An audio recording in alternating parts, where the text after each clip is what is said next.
Hi, everyone, and welcome to another edition of Yacht Crew Vlogs right here on Yachting International Radio. My name is Rhea. I am your host, and I'm very pleased to welcome my next guest. She needs no introduction, but her name is Viki Moore, and she is with Island Cruising in New Zealand. She's a former director of Yachting New Zealand, a founder of Women Who Sail New Zealand, and the list goes on, but I don't have enough time to say it all. So let's head over to you, Vicki. Welcome. Thank you. It's great to be here. Thank you for having me along. Yeah, you came up on my radar, and it was actually recommended by a friend that we have a chat, and I started looking into you, and your history is absolutely amazing. So rather than me give an overview, let's get the story from you. Where are you from? What makes you tick? What were your dreams and aspirations as a child, and what got you to where you are today? I'm based here in Christchurch, New Zealand, which is probably not really featured on the yachting places of the world up until probably March last year when SailGP hit our shores last year. But it's a fantastic place to be based for yachting. We've got a fantastic harbour in Lyttelton Harbour. And I started sailing on that harbour when I was about 8 years old. And my family wasn't a sailing family at all. It was a school thing. So schools here in New Zealand, most of them will have like a sailing experience for kids in primary school, and I got the opportunity as a child to go along and go out for the day, and I loved it. I fell in love with it, and much to my parents' disgust, because I know for sure my mum was into horses and she would have loved for me to have a pony and not be into sailing, but sailing it was. And so that was how it all started for me back probably 40 odd years ago. Wow. So from a small child, that was literally, once you got on that sailboat, that was your dream and kind of your goals and aspirations. Where has it taken you? Take us through your sort of career. Well, I guess I started sailing and racing in just little Optimus dinghies around Lyttelton Harbour. And probably when I got to about 15 years old, I discovered buoys and gave up sailing and ended up traveling overseas to the UK and lost my connection with the whole sailing community for a while. But I moved back to New Zealand in my early 20s and ended up connecting with someone who said that they were crewing on a race boat in Lyttelton. And I said, I used to do a lot of sailing. I'd love to get back into it again. And he said, come along and crew with us. So I did. I started sailing with them way back in probably the year 2000, I guess it was now. And we had a great time. The skipper of that boat was a fantastic mentor for me. His name was Ivan Atkinson, and he just really took all of the yachties under his wing. And we had a great time sailing and racing with him, winning all the races, but also having the best time and the best parties and stuff at the same time. So he inspired me to buy my own boat, which I did. And her name was Wildwood. I've just sold her 20 years later. And she was a young 88. I've had a lot of fun and adventures with her. But I guess, as often happens in the yachting industry, you get involved with sailing and then you get roped into being on the yacht club committees and various bits and pieces. And at the time I bought my boat, I was probably the only woman boat owner in Lyttelton at the time. And I was very passionate about encouraging other women to get involved in sailing and buying their own boats and things. Here in Lyttelton now, anyway, all the places, we've got a fantastic group of women sailors and a really supportive community of people crewing and racing and owning their own boats. And a lot of them are women. It's not an exceptional thing here to be a female boat owner or a female sailor. It's just accepted that is how things are here. And we're not seen as being out of the ordinary, if you like, which I really enjoy, but I find surprising sometimes when I go to other places. Yeah.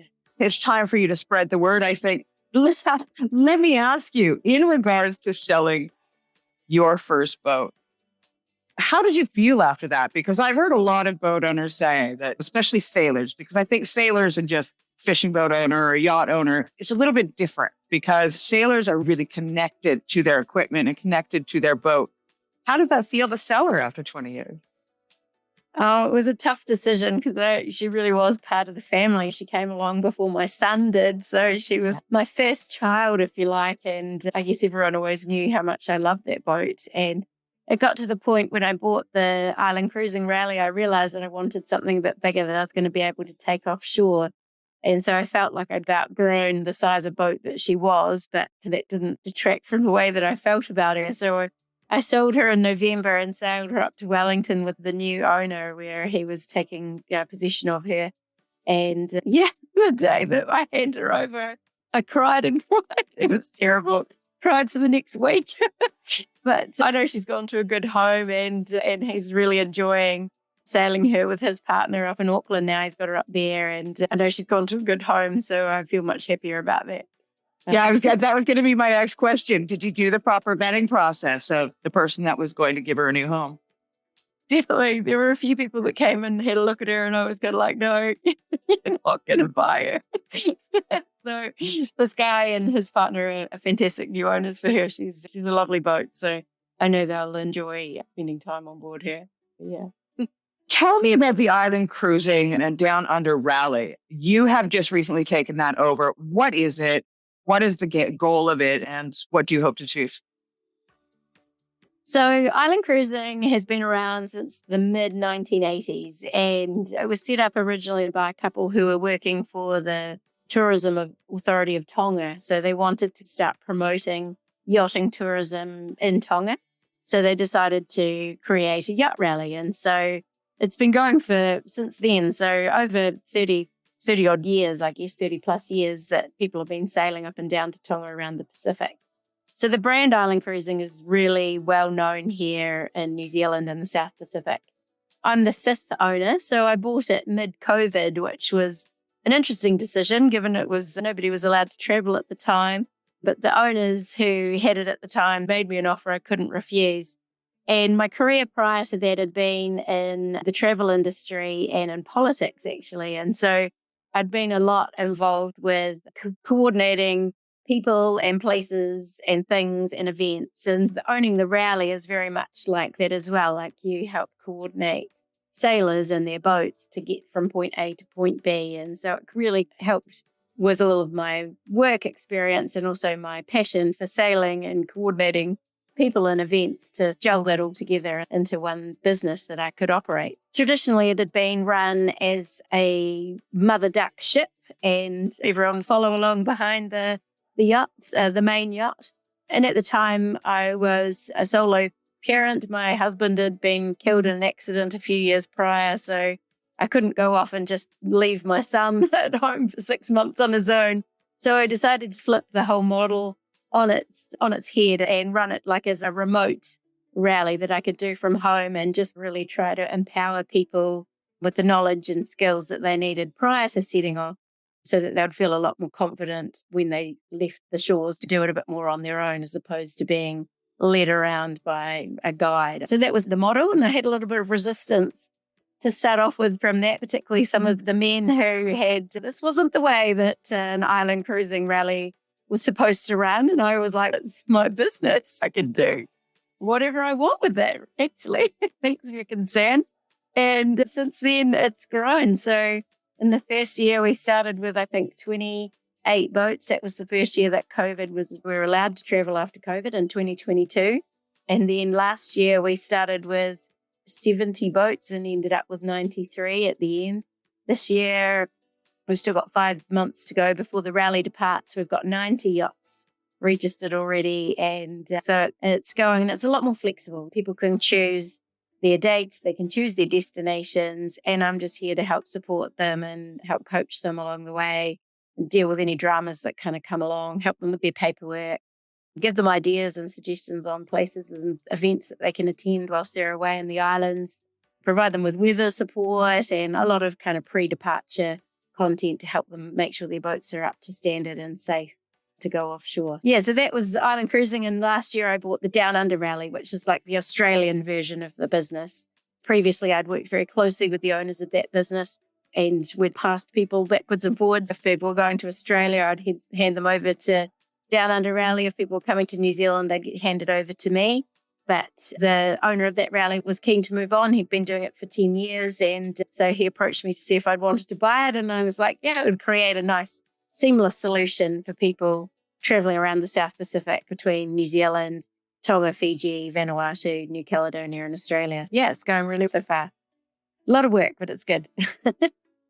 But is there places that people can actually charter a boat in order to partake in the rally? Because someone like me, I don't have a boat. Yeah, not really. It's more designed for people who own their own boats, who are wanting to go away for 6 months. So the season is May through until October.